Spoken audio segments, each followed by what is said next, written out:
በኢትዮጵያ ሪል ስቴት ውስጥ ሰበር መረጃ ተሰምቷል። ያልተገነባ ቤት በመግዛት ሲሰቃይ የነበረው ማህበረሰባችን አሁን በ20% ቅድመ ክፍያ ብቻ ሙሉ ለሙሉ ይጠናቀቁ ወዲያውኑ ተረከባችሁ ኑሮ መጀመር የምትችሉባቸው ቤቶች እዚህ ቅንጡ ኮምፓውንድ ውስጥ ይዘንላችሁ መተናል። ቤቶቹ ባለ 3 መኝታ ቤት ሲሆኑ በ3.4 ሚሊዮን ብር ቅድመ ክፍያ 16.7 ሚሊዮን ብር ሙሉ ክፍያን ይዘንላችሁ የመጣ ነው። የምንገኘው መሐለቡ መድኃኔዓለም ላይ እጅግ ሰፋፊ ባልከኒ፣ የሰራተኛ ክፍል፣ ስቶርና ዘመናዊ ነገሮችን የያዙ ቤቶች ስለሆኑ ሳያመልጣችሁ ለመግዛት ከስር ባለው ስልክ ይደውሉልን።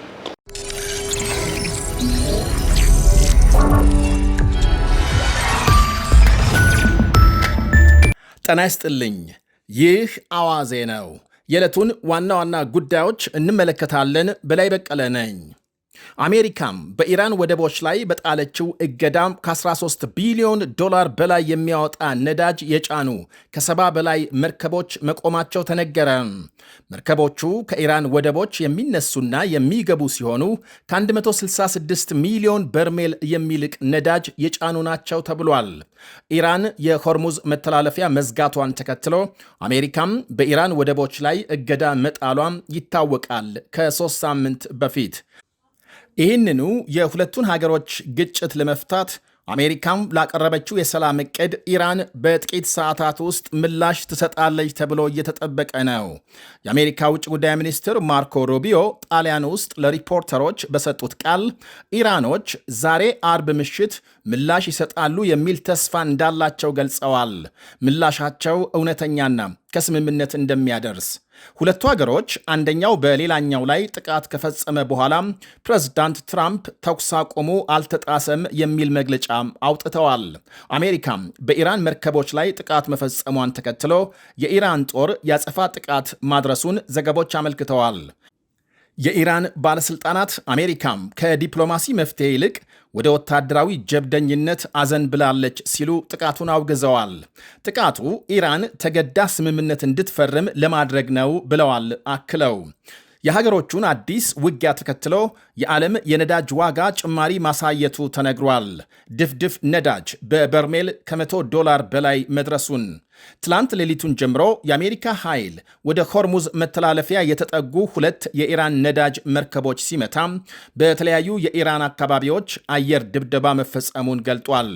የኢራን ፈጣን ጀልባዎች በአሜሪካ መርከብ ላይ ጥቃት ለመፈጸም ከሞከሩ በኋላ ነው እርምጃ የወሰድኩት ብሏል የአሜሪካ ጦር ኃይል።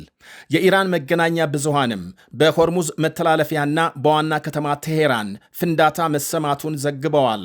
የኢራን ባለሥልጣናት አሜሪካም የተኩስ አቁም ጥሰት ፈጽማለች ሲሉ ወንጅለዋል። ፕሬዝዳንት ትራምፕ በበኩላቸው ዛሬ በማኅበራዊ መገናኛቸው ባሰፈሩት ጽሑፍ በርካታ የኢራን አነስተኛ ጀልባዎች መውደማቸውን ሲገልጹ የኢራን መሪዎች በአሜሪካ መርከብ ላይ ከፍተኛ ጉዳት ማድረሳቸውን አመልክተዋል። በዚህኛው የሁለቱ ሀገሮች ውጊያም እስራኤል አለመሳተፏ ታውቋል። ኢራን የሆርሙዝን መተላለፊያ በመዝጋቷ 1500 የጭነት መርከቦችና 20,000 ሰራተኞች መፈናፈኛ አጥተው ይገኛሉ ነው የሚባለው።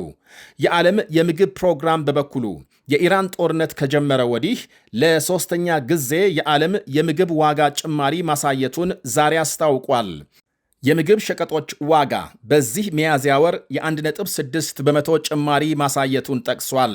የሆርሙዝ መተላለፊያ በመዘጋቱ የነዳጅ የማዳበሪያና ለምግብ ምርት የሚውሉ ግብዓቶች እጥረት መከሰቱ ሲታወቅ በዚህ የተነሳም የማዳበሪያ ዋጋ 80 በመቶ ጭማሪ ማሳየቱን ፕሮግራሙ ገልጧል። የዶላር የመግዛት አቅምም ሌሊቱን ኢራንና አሜሪካ ውጊያ ማካሄዳቸውን ተከትሎ መዳከም ማሳየቱን ዘገቦች አመልክተዋል። በነዳጅ ዋጋ ላይ ጭማሪ ሲታይ የዶላር አቅም አንሶ ታይቷል። ከሌሎች ዋነኛ ገንዘቦች አንጻር ዶላር የ0.14 በመቶ ቅናሽ ሲያሳይ፣ በአንጻሩ ዩሮ የ0.26 በመቶ ጭማሪ አስመዝግቧል። የጃፓኑ የንና የእንግሊዝ ፓውንድም ከፍ ብለዋል። ሄዝቦላህና እስራኤል ዛሬም ሲዋጉ መዋላቸው የተነገረ ሲሆን በዚያው በደቡብ ሊባኖስ እስራኤል በፈጸመችው ጥቃት ከ6 በላይ ሰዎች ሲገደሉ፣ ሄዝቦላህ በበኩሉ በደቡብ ሊባኖስ በሚገኝ የእስራኤል ማዘዣ ጣቢያም የሮኬትና የድሮን ጥቃት ማድረሱን አመልክቷል። በጥቃቱ 3 የእስራኤል ወታደሮች መቁሰላቸውን ዘገቦች አመልክተዋል። ይህ በእንዲህ እንዳለ በኢራንና አሜሪካ መካከል በሆርሙዝ ሰርጥ ውጊያ መካሄዱን ማምሻውን የወጡ መረጃዎች አመልክተዋል።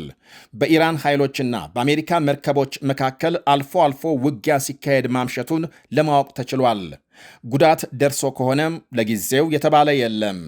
ምሽት ከወጡ መረጃዎች መካከል የኳታር ጠቅላይ ሚኒስትር ሼክ መሐመድ ቢን አልታኒ ዋሽንግተን ዲሲ መግባታቸውን የሚያሳየው ይገኝበታል። ጠቅላይ ሚኒስትሩ በቆይታቸው ከአሜሪካ ከፍተኛ ባለሥልጣናት ጋር ይነጋገራሉ ተብሎ ይጠበቃል። በተለይ ከምክትል ፕሬዝዳንት ጄዲ ቫንስ ጋር ተገናኝተው ከኢራን ጋር ስለተጀመረው ድርድርና በሌሎችም ጉዳዮች ላይ ይነጋገራሉ ተብሏል። የኢራን ውጭ ጉዳይ ሚኒስትር አባስ አራክቺ ደግሞ ከቱርክ አቻቸው ሐካን ፊዳን ጋር በስልክ ማውራታቸው ታውቋል። አራክቺ አሜሪካም ፈጽማለች ስላሉት የተኩስ አቁም ጥሰት ለቱርክ አቻቸው ማብራሪያ መስጠታቸውና አሜሪካም ወታደራዊ ጀብደኛ ናት ሲሉ መወረፋቸው ተመልክቷል። ወደ ሌላ ዜና ስናልፍ ሃንታ ቫይረስ የተባለው አይጥ ወለድ በሽታ በመላው ዓለም እንዳይሰራጭ ክትትል እየተደረገ መሆኑ ይነገራል። ከ28 ሀገሮች የተወጣጡ 150 ገደማ መንገደኞች አሳፍሮ ከአርጀንቲና ስፔን ሲጓዝ በነበረ ቅንጡ መርከብ ቫይረሱ መገኘቱን ተከትሎ ወደ ሌሎች ሀገሮች እንዳይሰራጭ ስጋት አሳድሯል። እስካሁን በቫይረሱ ከተያዙ ከ5 በላይ መንገደኞች 3ቱ ሲሞቱ ሌሎች በርካታ የተጠረጠሩ ሰዎች መርከቡ ከቆመበት ምዕራብ አፍሪካም ወደየሀገራቸው በአስቸኳይ መወሰዳቸው ይነገራል። ቀሪዎቹ መንገደኞች ከመርከቡ እንዲቆዩ ሲደረግ በቀጣይ ወደ ሀገራቸው ሲመለሱ ቫይረሱን ሊያስተላልፉ ይችላሉ የሚል ጥርጣሬ አሳድረዋል። በቫይረሱ የተያዘ ሰው እስከ 6 ሳምንት ምንም አይነት የህመም ምልክት ላያሳይ ስለሚችል መንገደኞቹ ወደ ሀገር ከተመለሱ በኋላ የግድ ክትትል ሊደረግባቸው ይገባል ሲል አሳስቧል የዓለም የጤና ድርጅት። ይሄኛው ቫይረስ ከኮሮና የሚለየው በጣም ካልተጠጋጉና ካልተነካኩ ቫይረሱ የመተላለፍ ዕድሉ በጣም አነስተኛ መሆኑ ነው ይላሉ የድርጅቱ ባለሙያዎች።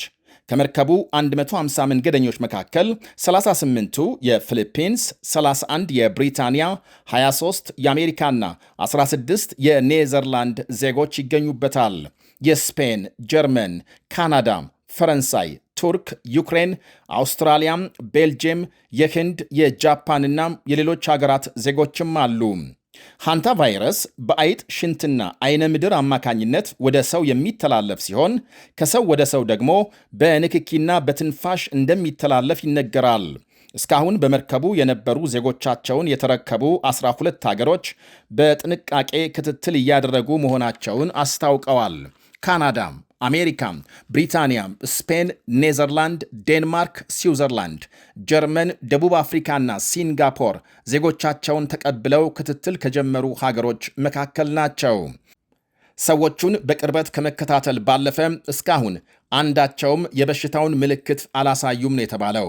ቫይረሱ በመርከቡ ሕይወታቸው ካለፈ 3 መንገደኞች ከሁለቱ ሳይተላለፍ እንዳልቀረ ተገምቷል።